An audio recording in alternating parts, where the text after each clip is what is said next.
केंद्रात नव्या सहकार मंत्रालयाची स्थापना झाल्यानंतर आम्ही प्रयत्नपूर्वक या क्षेत्राला पुनरुज्जीवित केलं, असं केंद्रीय सहकार मंत्री अमित शहा यांनी म्हटलं आहे।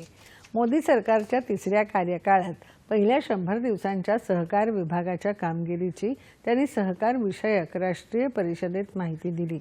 सहकारातून समृद्धी अशी या कार्यक्रमाची संकल्पना होती। मोदी सरकारच्या तिसऱ्या कार्यकाळात पहिल्या 100 दिवसात घेतलेले 10 निर्णय सहकार क्षेत्राची व्याप्ती वाढवून हे क्षेत्र स्वयंपूर्ण करणारे ठरणार आहेत, असं शहा म्हणाले। जवळजवळ कालबाह्य झालेली सहकार चळवळ आम्ही पुन्हा जिवंत केली, प्रशासकीय आणि आर्थिक सुधारणा केल्या।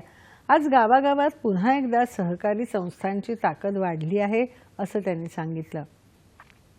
श्वेतक्रांतीचा दुसरा टप्पा महिला सक्षमीकरण करताना कुपोषणाशीही लढा देईल, असं शहा म्हणाले। यावेळी 2 लाख नव्या PAC प्राथमिक दुग्ध आणि मत्स्य सहकारी समित्यांची स्थापना आणि सुसूत्रीकरण या संदर्भातल्या मार्गदर्शक पुस्तिकेचं त्यांनी अनावरण केलं।